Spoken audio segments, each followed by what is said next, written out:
Hey everybody, Prepper Nurse 1 here. Today is Thursday, October 3rd, 2019.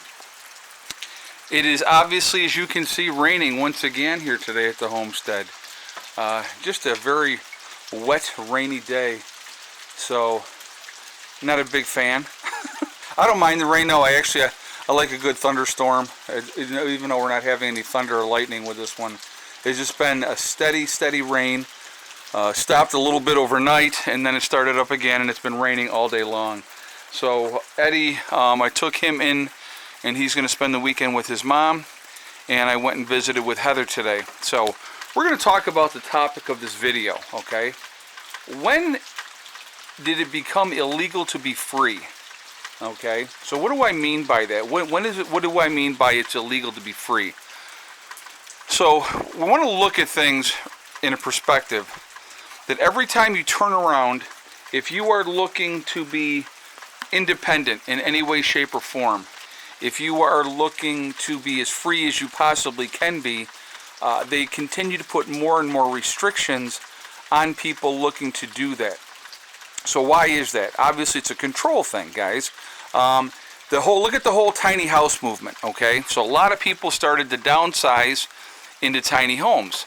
Well, they weren't making as much revenue off of those people because they were living in small homes, and so a lot of towns enacted that you had to have a certain percentage of square feet if you wanted to have a house on a piece of property.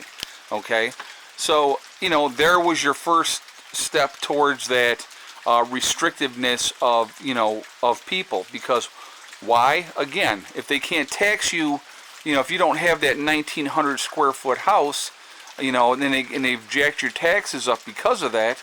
And if you've downsized into something smaller, less than 800 square feet, now that's an issue for them. They don't like that. That's, again, they've lost control. So you're going to see a lot of towns, especially in suburbia, are limiting people of what they can do as far as that goes. Now, let's say you live in suburbia and you decide, hey, you know what? I think I want to go with a wind turbine here and start generating some of my own power. Well, you better check with your towns first, guys, because there's going to be all kinds of restrictions on how high of a wind turbine you can put up, if you can put up a wind turbine at all. Okay, again, it's a control situation. The power companies do not want people to be independent and have their own power source. I mean, heaven forbid that they can't squeeze every nickel out of you that they possibly can. When they can control it.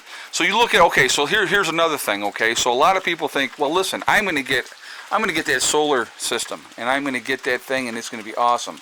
Well, so many of these companies, they will only install grid-tied solar systems, okay? Why do you think that is? Okay, and then you are, you're tied in, and then, like I know a gentleman that lives out here by me that has a grid-tied system, not allowed to have batteries. They don't want you to have batteries. But I've actually told him to have batteries as a backup anyway. I don't know if he ever did it or not. But so anyway, so why? Why do they do that? Well, because the solar company then still controls the power that you're creating. So if you have too much power, okay, so let's say you're bringing in more than you're using, what'll end up happening is the power company has to buy that back from you. But here's how that works, okay? So I'm just going to make up a number here. So let's say the power cost $1 a therm. That's where we're just making this number up, okay? Well, what the power company is going to do, all the power that you create, they're going to buy it from you at 50 cents a therm, sell it back to you at $1 a therm, till you cap out of what you use, and then any excess that you create, then they have to give you a certain amount of money. Now they do that once a year, okay? So how else does it work? So every month, you are still going to get your bill for taxes every month. You're still going to get your bill for a line charge every month, even if you have extra power, okay? And then once a year, this gentleman that lives near me, not real near me, but he's in the same town, or well, he's on the other side of the valley. He gets a check once a year from the power company, all right? But every month, he's still getting, I think he was getting a bill for like $43 a month, which is nothing realistically, but it's his power. He's creating that power. He has 56 250 watt solar panels on his property. Very impressive system, okay? But again, if the power goes out and it's daytime, yeah, he still has power during the day, but at night he has no power if the power's out, even though he has this enormous solar system. Because again, they control it, they own you still, all right? They want to always own you. So when people have always asked me, well, why don't you become grid tied and sell power back to the, the system?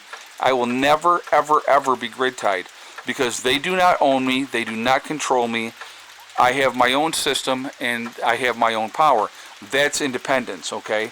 So again, a lot of places are restricting people to do a lot of things so that you can't be as free as possible. Heaven forbid that you want to reduce your bills and, why would they want you to do that? I mean, they want to try to squeeze you literally for every dollar and nickel that they can get out of you while they can.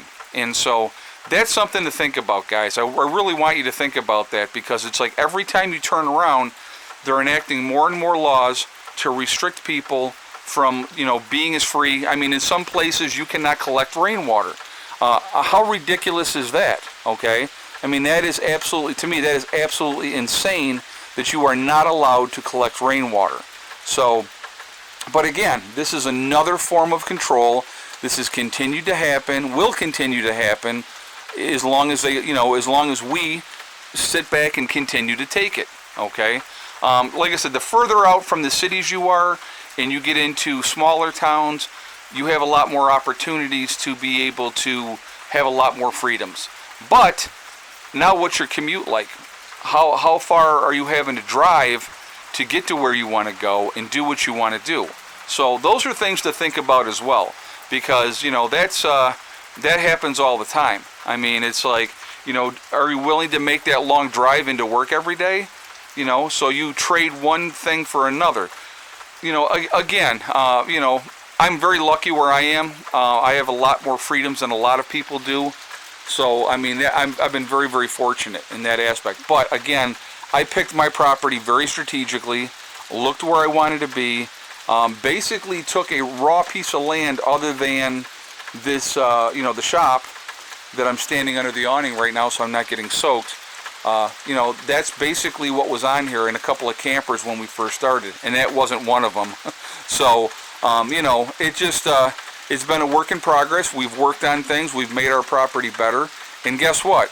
My taxes go up every single year. But, that's the price you pay, unfortunately. But again, it's like, I'm a lot freer than most people, so I'm very, very blessed in that aspect. I'm way out in the country, which I love. There's not a lot of traffic. I live on a dead-end dirt road, and the town doesn't even take care of our road. We do. So, the people that live down here do. So, and there's not a lot of people living down here, so that makes it really, really nice as well. But again, that allots you a certain amount of freedom, which is nice. Where in suburbia, and think about this, guys. Anything that you want to do, if you live in the city, if you live in suburbia, you better get permission. So those are things you really need to think about as well, okay? So these things, it continues. It's on and on and on. It's never going to stop. They're going to try to make things more and more restrictive. They're trying to limit what you can do, and they're exerting more and more control over you all the time with increasing taxes for this, that, and the other thing. I mean, it gets to a point to ridiculousness. So I definitely want to hear your guys' feedback on this. I want to hear what you guys have to say, what you think as far as trying to live free. Why are they restricting people to try to live free? Now, I'm giving you some ideas of why I think they're trying to do it. They like I said, it's all about control. Now, I know Florida just rescinded the law that they had in place where people could not grow gardens in their front yard. So they just rescinded that, so now people are allowed to do that, which is a great thing. But if you look at, on a daily basis, laws that are being passed to control you, to keep you under check, and to keep you that slave, if you don't think you're a slave, you are absolutely dead wrong. It's all about control, and even like as free as I am, there is still control. If I don't pay my taxes for my property, they will take it and auction it. That's what they do. And so these things happen all the time to people. So, you have to continue to play the game to a certain level. And you always will, okay? So I did want to mention really quickly, guys, that Legacy is still doing the sale, which is also available on my website, for the 183 mega sample bucket. It's 183 meals in that bucket. Normally $380. Right now, and while supplies last, or until the 8th of this month, it is $228. So it's a 40% savings. So that is something that I could never offer on my own. So if you want to take advantage of that savings, now would be a really good time to do that, because like I said, you will never see me do that type of sale on my own because I can't. So when Legacy offers that type of sale, definitely my advice is take advantage of it if you're looking to add to your freeze-dried food storage, okay? So just wanted to put that out there so you guys know. Remember, guys, you know, we are all in this together. That is important to remember. And, you know, that it's just, I think a lot of people lose sight of that we really, truly are in this together. Also remember, guys, hug and kiss the ones you love. Tell them every single day, tomorrow is not guaranteed. We never know in life what is going to happen. So to tell the people that you care about every day how you feel, it's really, really important. Also remember, guys, STD. It's one step at a time, one thing at a time, and one day at a time. Whatever you're trying to do, whatever you're trying to accomplish, you can do it. The only one that's going to stop you guys from getting there is yourself. Nobody else can stop you. Keep that positive mental attitude and, you know, drive towards your dreams, because without hopes and dreams, what do we really have? You know, so it's really, really important to have something to live for. Continue to prep, continue to get ready, because we never know when that's going to be the bad day that comes down the pipe. All right? I hope everybody's doing well. I will talk to you all later. Prepper Nurse 1, out for now. There's Mr. Buddy. And then Mr. Max is in there. I think everybody else is in the house. So, all right, guys, have a good day.